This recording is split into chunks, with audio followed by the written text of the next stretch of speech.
Hello, hello, j'espère que vous allez bien. Je suis très contente de vous retrouver pour une nouvelle vidéo. Je vous avoue que là, je suis en pleine vacances.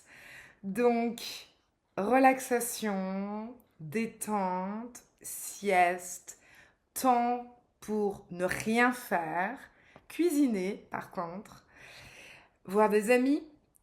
Mais en tout cas, j'espère que de votre côté, vous avez aussi des moments pour vous cet été, des moments de relaxation, des temps d'introspection et de gratitude, simplement être là et aimer être là. Et moi, j'apprécie beaucoup, je fais ça depuis une petite semaine et je vous rassure et je vous assure et vous rassure que ça fonctionne. Je retrouve mon énergie, je me sens plus alignée avec moi-même et j'ai vraiment la sensation de recharger les batteries. Voilà. Donc, je reviens avec une petite vidéo. C'est vrai que je ne suis pas très régulière, je m'en excuse. Et puis, je ne sais jamais, comme d'habitude, ce que je vais vous faire comme vidéo. Je vais partir de cet oracle qui s'appelle Les Anges Divinatoires, que j'ai trouvé dans une brocante, un jeu tout neuf.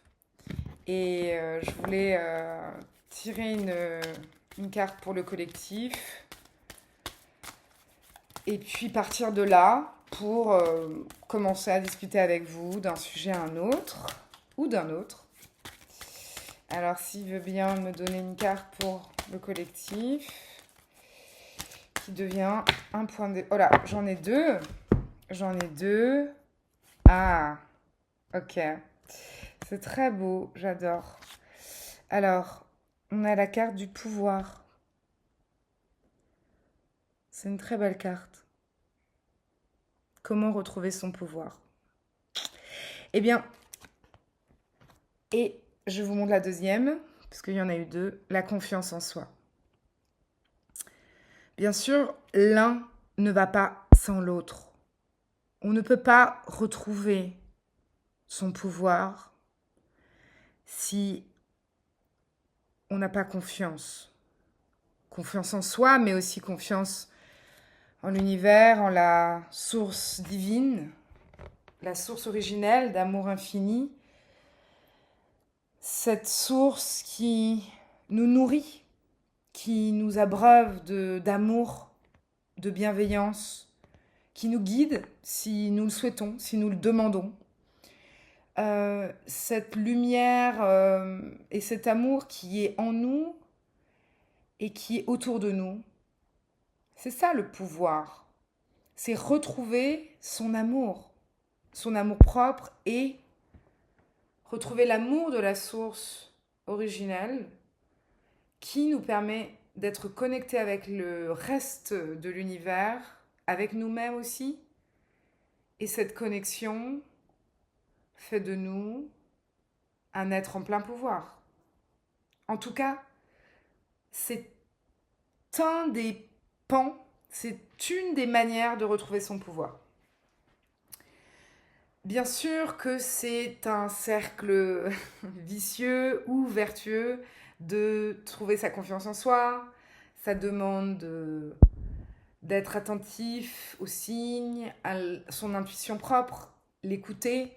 Et si on l'écoute, elle devient elle nous prouve qu'on est sur le bon chemin ou qu'on se sent bien là où on est.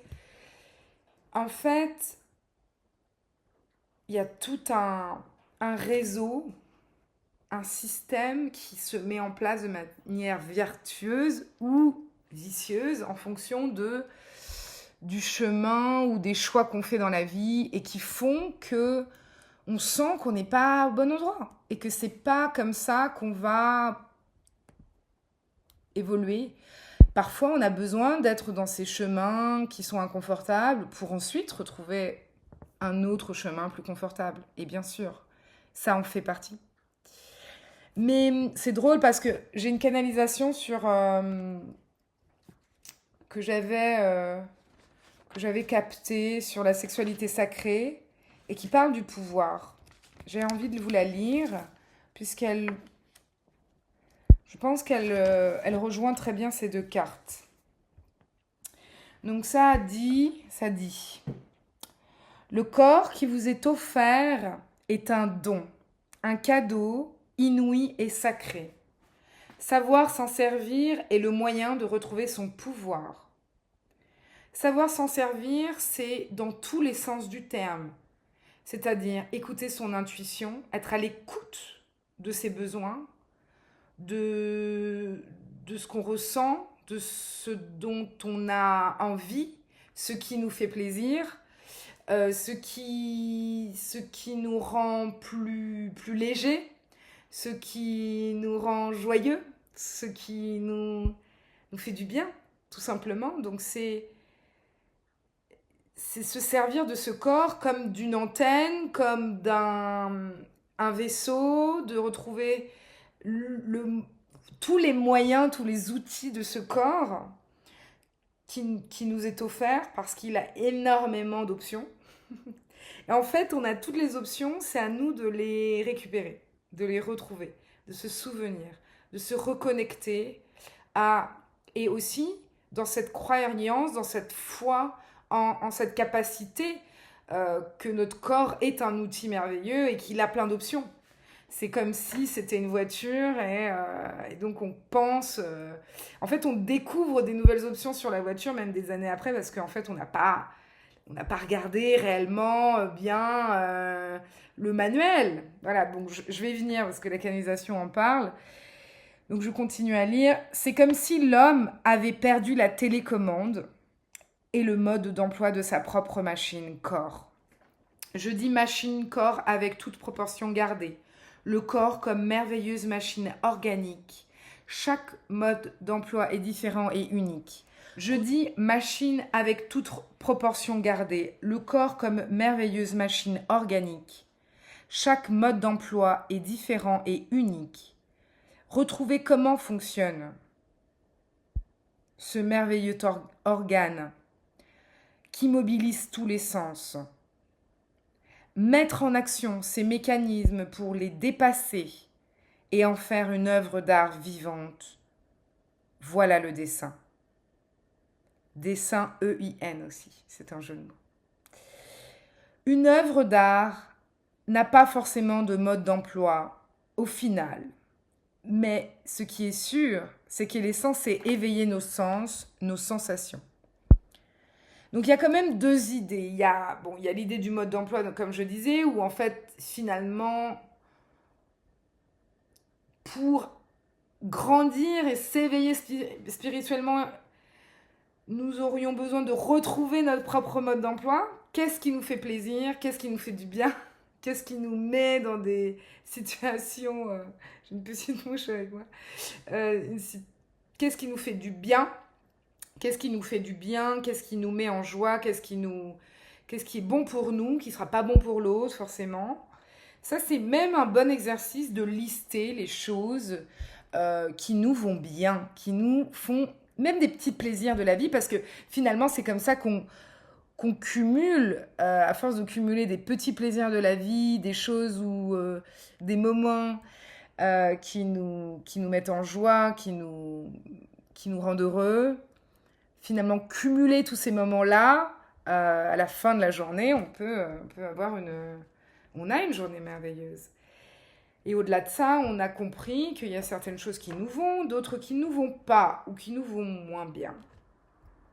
Il y a aussi l'idée d'un fonctionnement, même d'un dépassement. C'est-à-dire que pour connaître ces outils, pour pouvoir les dépasser, il faut pouvoir les connaître. C'est une découverte de soi. Et c'est une aventure qui prend du temps, mais cette découverte de soi, elle est essentielle et elle se fait au travers des autres, mais aussi par soi-même et pour soi-même. C'est pour ça que des moments seuls sont essentiels pour faire le point sur nous-mêmes. on a réellement besoin de ces moments seuls. C'est très important. Et puis l'œuvre d'art. L'œuvre d'art, c'est aussi quelque chose de très complexe qui est autant quelque chose de... un objet ou une représentation en 2 dimensions, peu importe. Pour le cas du corps humain, on serait une sorte de sculpture extrêmement complexe qui est parfaitement faite, qui a une complexité. Donc il y a l'unicité dans ceci, il y a cette machine, entre guillemets, à émotion, c'est-à-dire on est quand même... on crée des émotions et en même temps, on en provoque. Et c'est toute la beauté de la vie. Ensuite, j'ai en tête les professionnels de l'art, par exemple. Ils vont avoir une distance critique sur le travail qui est présenté, sur les sculptures ou les œuvres d'art.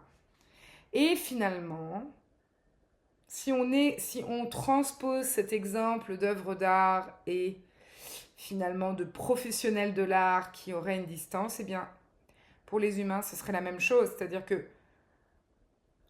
pour se retrouver dans une stabilité émotionnelle,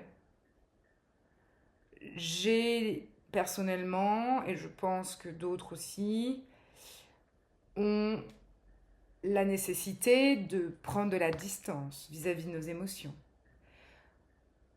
De les incarner, certes, mais aussi de les regarder à distance et de les observer, de les accueillir, de les comprendre aussi, de les aimer, de les chérir, et quelles qu'elles soient, mais aussi de les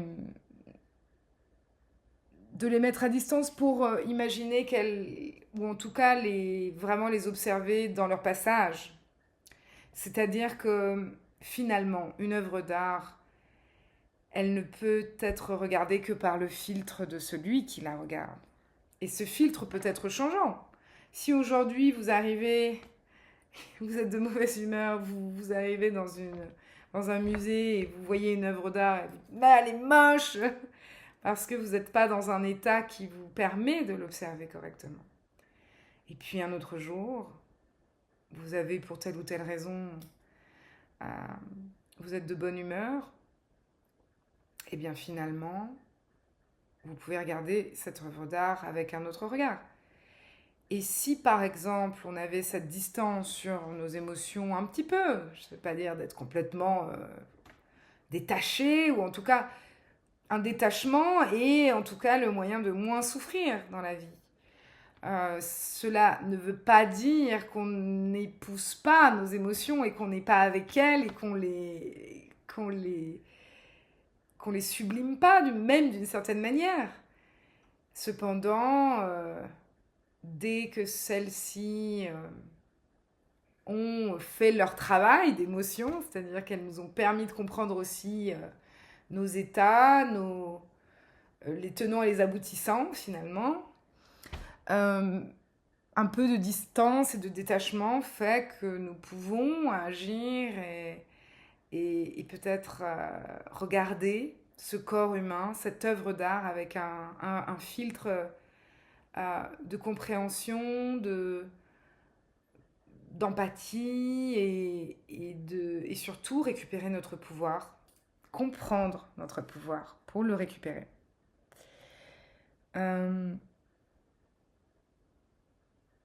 La sexualité sacrée est un art qui permet aux énergies vitales de se renouveler, de circuler, d'exploser en paillettes de plaisir.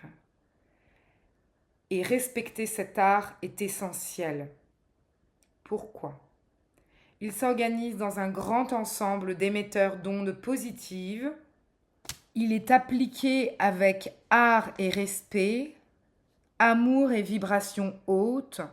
Plus les fréquences seront puissantes et s'étirent et se propagent sur Terre et finalement pour la Terre et avec la Terre, plus les fréquences des corps augmente, plus la fréquence de la Terre augmente et plus ces fréquences sont diffusées autour et créent comme un soin gigantesque. En tout cas, des vagues, des vagues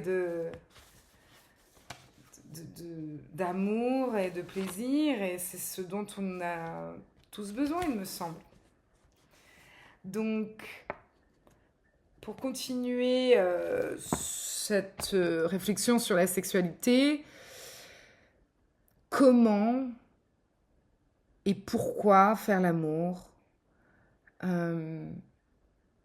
c'est-à-dire cette fusion des corps n'est plus alors qu'un acte mécanique, animal et instinctif, mais il devient un état de grâce, un état de félicité et de joie. Et cette énergie peut être aussi ordonnée avec une intention. C'est-à-dire que plus vos intentions seront pures, d'une certaine manière, ou en tout cas, plus vous allez vers de bonnes intentions lors de vos rapports sexuels, des intentions et des intentions qui amènent vers une élévation de conscience, en fait. Plus ces fréquences pourront être bénéfiques pour vous et votre partenaire, en fait. Voilà, je pense que c'est terminé pour la petite capsule sur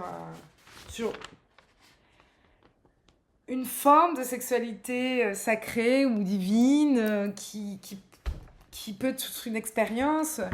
Je pense, assez proche du tantrisme, même si le tantrisme est encore différent, puisqu'on n'est même pas forcément dans l'acte sexuel avec le tantrisme. Mais en tout cas, ce sont des réflexions de cet ordre-là, en tout cas dans une volonté d'élévation spirituelle à différents degrés, à différents niveaux de conscience, à différents niveaux d'activité aussi, parce que c'est l'activité la plus puissante en termes d'énergie. Voilà. Bon, je vous remercie beaucoup. J'espère que vous allez continuer à me suivre, que vous allez partager les vidéos et cliquer sur le petit pouce pour que d'autres personnes puissent voir ces vidéos. J'aime beaucoup vous lire, j'aime beaucoup lire vos commentaires et d'ailleurs je remercie toutes les personnes qui me laissent des commentaires. Ça me fait très plaisir et puis ça me fait aussi beaucoup de bien de savoir que voilà, que la vidéo elle a servi ou qu'elle a eu un rôle ou que ça a fait écho dans vos vies. Voilà, on est là pour ça, pour s'entraider, donc n'hésitez pas si vous avez des questions, des envies, on peut en discuter. À bientôt, salut, bye bye.